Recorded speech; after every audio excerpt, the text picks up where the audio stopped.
வணக்கம். கலாம் செய்திகள் வாசிப்பவர் ஸ்டெல்லா.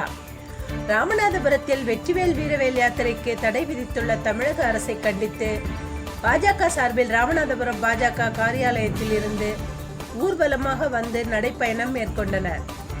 அவர்களை போலீசார் தடுத்து நிறுத்தி மாவட்ட தலைவர் கே முரளிதரன், மாநில குழு உறுப்பினர்கள் சுப நாகராஜன், மாவட்ட பொதுச் செயலாளர்கள் குமார், சுந்தரமுருகன், மாநில இளைஞரணி பொதுச் செயலாளர் ஆத்மகார்த்தி உள்பட வீரபாகு குமரன் உள்பட 200க்கும் மேற்பட்ட பாஜக நிர்வாகிகள் தொண்டர்களை கைது செய்தனர்.